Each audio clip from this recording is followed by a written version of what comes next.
Thank you guys all for coming. So what we're going to do is, this is our first ever buyer seminar. We normally do this one-on-one with people. When somebody's interested in buying, I will have them come into the office. I will present them with one of these books. And then we go item by item through everything to expect from the time we got started, because you've just decided to buy a house, to the end process of what it's going to look like, go over a copy of a purchase contract, and make sure you're fully aware of everything to do with the buying process so you feel at ease with it, because there's a lot of things, especially for a first-time home buyer, to understand, and just to make sure that you feel confident in this decision. And on top of that, sometimes I will meet with people, they'll tell me they're going to be ready in a year, or they're going to be ready in 2 years, or they're going to pay off a credit card first. So this just prepares you so that you know what it's going to take to be ready, so that you can start doing the right things. And then this is Nicole, my lender. This is Enrique, he's from State Farm. And so generally at the beginning, we have you get started with them so that we know she can look at your numbers and get you started on things to make sure that you know what it is that's going to take to get you there, even if it's down the road. So that's why we like to put our team together and make sure that you guys know what it's going to take, and you can feel confident in your decision when you're ready. So we'll get started. All right, so basically the biggest fear everyone has is that whether they can afford a home.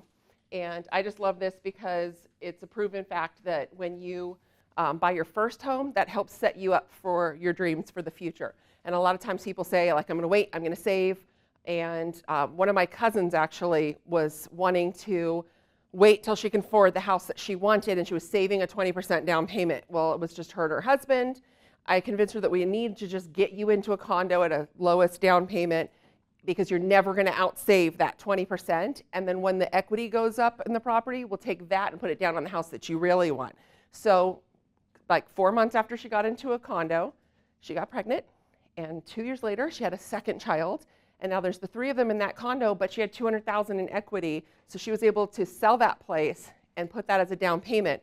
And there's no way with 2 small children she was going to be able to save up thousands of dollars, that $100,000, $200,000 as that down payment. So just getting invested in the market got her started to be able to purchase the home she actually wanted when she was ready. And in the meantime, she was going to be renting somewhere anyway, so she might as well be living in that condo, just earning the money to get to the dream home. So it really is a stepping stone.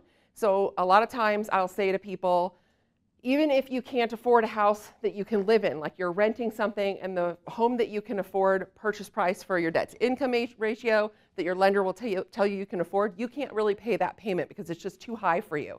But you can afford it. Maybe you buy that place, or you buy a small condo that you wouldn't want to live in because you want to live in something nicer. You rent it to somebody, and then you still keep renting where you were. But now you have somebody paying into your future, you're building equity, and you have the ability to have a tax write-off, build equity, and even if it's a home that you're not living in.